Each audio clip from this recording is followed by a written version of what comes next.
Nekaj svežega na domačem glasbenem prizorišču, Gregorov z mano, oziroma Gregor Kacin, zdravo. Živjo. Gregor, nisi novinec glasbenega prizorišča?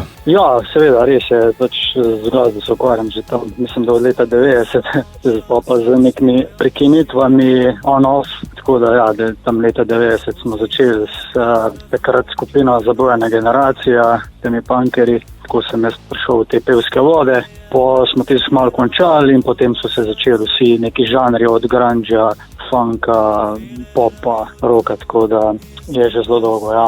Dejansko pluješ med različnimi glasbenimi žanri? Ja, se pravi, začeli smo nekje s punkom, to se je pa prelevilo v neke, takrat so bili popularni Red Hot Chili Peppers, Faith No More, so bili te neke crossover variante funk metal scene, grunge je zelo vplival name, pač vse te skupine, Alice in Chains, Stone Temple Pilots, taka malo resna glasba. Potem sem pa jaz ustanovil eno skupino Billy the Kid, do takrat nek tak post-grunge.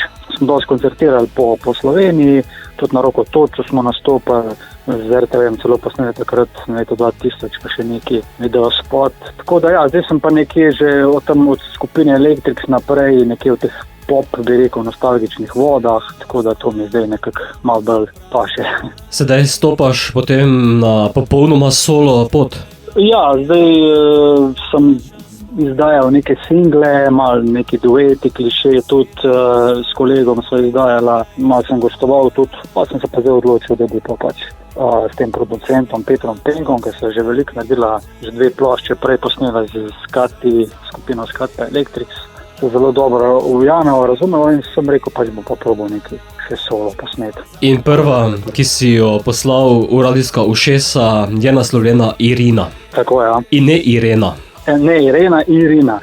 Vleče proti Rusiji. Res je. Pač lansko leto je v moj kraj prišla ena prostovoljka iz Rusije in tako malo se je zaiskrilo in nastala en taka, bi rekel, ljubezenska zgodba, ki pa pač konec ni bil najbolj srečen in v tistem času sem jaz nekaj zbolel, ona je odšla nazaj, mi smo se poslovili in potem je tako nastala ta, v bistvu, bi rekel, nek poklon tej zgodbi, je nastala ta pesem Irina. Ali ona že ve, da ima svojo pesem? Dejansko ne ve še.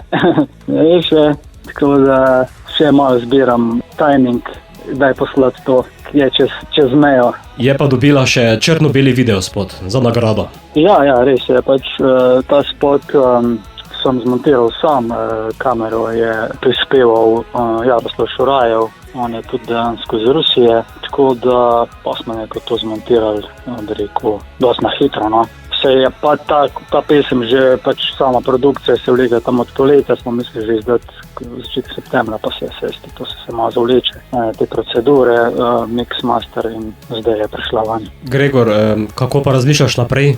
Ja, tako je, no, zdaj veliko nekih, kako bi rekel, gostovanj se mi ponuja, tako da probam zdaj, no, da bi nadaljeval naprej, imam v bistvu dejansko na zalogi. Sem naredil čez poletje 5 demo posnetkov svojih lastnih, tako da se že dela na drugem singlu, lahko izdam naslov, lahko ne.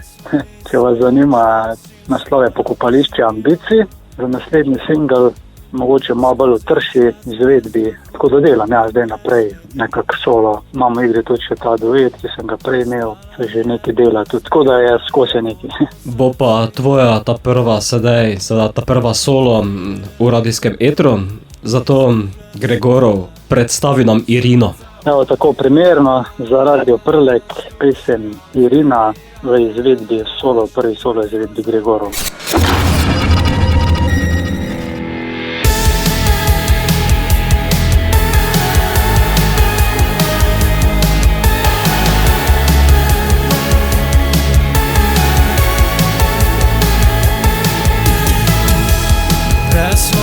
Odšla si v svojo tišino,